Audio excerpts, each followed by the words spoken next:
அல்லாஹ்வின் சாந்தியும் சமாதானமும் உங்களின் மீது உண்டாவதாக. இன்றைய வீடியோவில் திருக்குரானில் இடம்பெற்றுள்ள ஞானி லுக்மான் அவர்கள் தனது மகனுக்கு கூறிய அறிவுரைகளை இந்த வீடியோவில் காணலாம்.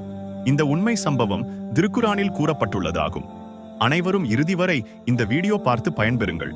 முன்பொரு காலத்தில் லுக்மான் என்றொருவர் வாழ்ந்து வந்தார். இவர் அடிமையாகவும் கருப்பராகவும் இருந்தார். ஆனால் அவர் ஞானம் மிக்கவராக இருந்தார். இஸ்லாம் நிறங்களை பார்க்காது. அவரின் அறிவும் ஞானமும் அவருக்கு உயர்வை கொடுத்தது. அடிமையாக இருந்த அவர் தனது ஞானத்தால் உயர்வு பெற்றார். திருக்குரானில் அவர் பேரில் ஒரு அத்தியாயமே உள்ளது. லுக்மான் தனது மகனுக்கு அறிவுரை கூறுபவராக இருந்தார். ஒரு நாள் அவர் தனது மகனை அழைத்து அவருக்கு அறிவுரை கூறினார். அந்த அறிவுரைகள் நமக்கும் அவசியமானதாகும். இதோ லுக்மான் எனும் ஞானியின் அறிவுரை. என்னருமை மகனே, நீ அல்லாஹ்வுக்கு இணை வைத்து விடாதே.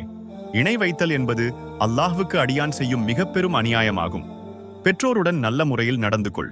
உனது பெற்றோர்கள் உனக்காக பட்ட கஷ்டங்களை நினைத்துப்பார். உன் தாய் கஷ்டத்தின் மேல் கஷ்டத்தை அனுபவித்து உன்னை சுமந்தாள். கஷ்டப்பட்டு உன்னை பெற்றெடுத்தாள்.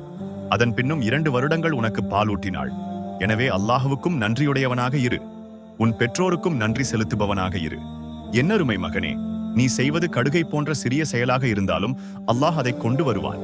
எனவே தனியாக இருக்கிறோம், யாரும் பார்க்க மாட்டார்கள் என்று பாவம் செய்துவிடக் கூடாது. அல்லாஹ் பார்த்து கொண்டிருக்கின்றான். இதை நீ மறந்துவிடக்கூடாது. மகனே, தொழுகையை பேணி தொழுதுவா. நன்மையை ஏவு, தீமையை தடு.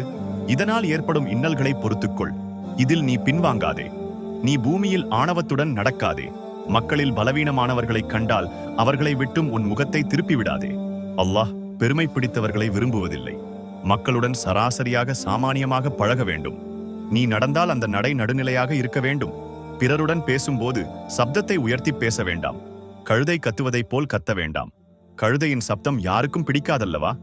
இவ்வாறு லுக்மான் தனது மகனுக்கு அறிவுரை கூறுவார்.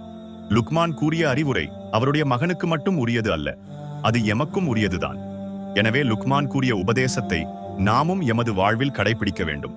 அப்போதுதான் நாம் உலகில் அடுத்தவர்களால் நேசிக்கப்படுவோம். அல்லாஹ்வும் எம்மை நேசிப்பான். மறுமையில் நாம் சுவனத்தையும் பெற முடியும். ஆகவே இந்த வீடியோவை உங்க உறவினர்கள் மற்றும் நண்பர்களுக்கும் ஷேர் பண்ணி அவர்களையும் நேர் வழியில் நடக்க செய்வோம். அல்லாஹ் நம் செய்யும் நல்ல அமல்களை ஏற்றுக்கொள்வானாக. மேலும் இது போன்ற இஸ்லாமிய வீடியோகளுக்கு நமது சேனலை சப்ஸ்கிரைப் செய்து கொள்ளவும்.